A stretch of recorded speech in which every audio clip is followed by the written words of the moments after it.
Oh, hello. I'm sitting here with my fingernail clippers because I play the flute, and so as a result, there's one fingernail that I have to keep really clipped in short at all times. Do you have a guess as to which one fingernail I'm talking about? If you're not sure, just think about it for a bit and see if the answer comes to you. In the meantime, while you're thinking about it, I'm going to tell you a very personal story about my fingernails. And it is very personal, so I'm feeling a bit, oh man, I'm feeling a bit vulnerable. I'm sitting at the piano because this is where I've had the most need for short fingernails in my life. At a piano is where the story that I'm going to tell you took place. I studied with a great piano teacher I've mentioned before, Doug Humphreys, who now is the chair of the piano department at Eastman. I had piano lessons with him from the time I was 11 until I was 17 and I left for college. And he had some very specific rules about fingernails. When you came to your lessons, you had to have your fingernails clipped short. He also had a rule that you could not polish your fingernails unless it was with a clear polish, because he thought that it looked tacky when you were performing or playing. The idea was that when you're listening to someone perform important piano music by serious composers, you don't want to be distracted by watching their colored fingernails go up and down the keyboard. You want to be focused on listening to the music. These rules were written into his studio policies, and they seemed like very reasonable, good rules. I could understand what they were there for, and I was usually very good at following them.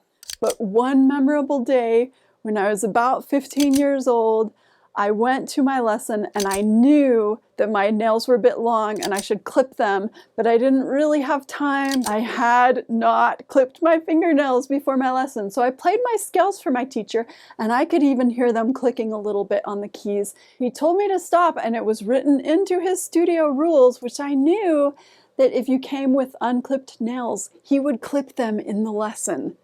So he did. He pulled out his fingernail clipper and he said, "Should I clip your nails or do you want to do it?" And I was so embarrassed, and I clipped my own nails, but I sat there taking up our lesson time, clipping my nails. And after that lesson, I was much more careful to always come with really short nails so that I wouldn't have to have the embarrassment of clipping my nails in front of my teacher.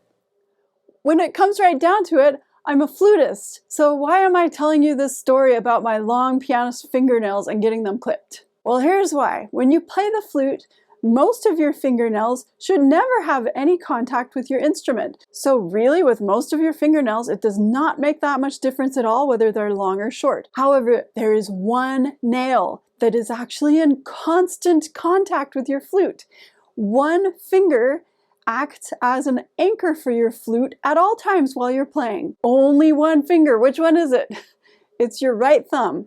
If you remember my take on how to balance your flute when you play, which by the way is a very standard take. Most professional flutists go this way or very close to it. You want the most relaxed possible right hand and right wrist while you're playing. So if you shake out your right wrist, you get it as relaxed as you can, and you reach out as though you're gonna grab something like a Kleenex or something, and you find that natural hand position.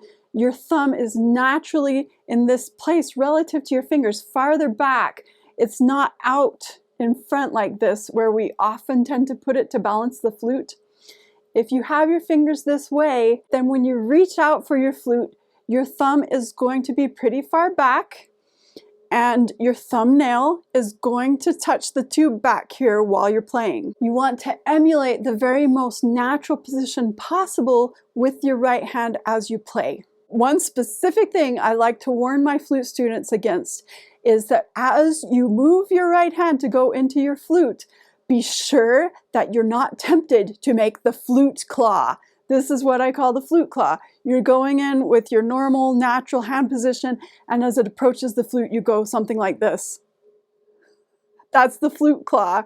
Keep your right hand really in a natural position and just add the flute to it. I can always feel my right hand thumbnail resting a little bit against the flute as I play because my thumb is going straight into the flute. And it's extremely important when you play the flute to figure out what this thumb is going to do. Because it is the only anchor finger that never moves as you play, if it's in a bad position, it will affect your entire right hand position, which in turn will affect your entire left hand position. For example, I have a former student, Kaitlin, who was talking about a case like this, where she was working with a student, and because of an extremely long right hand thumbnail, the student was basically entirely holding the flute with their left hand. If you want more details about how exactly I balance the flute between my two hands and my chin, I'm doing a very surface level, quick overview right now.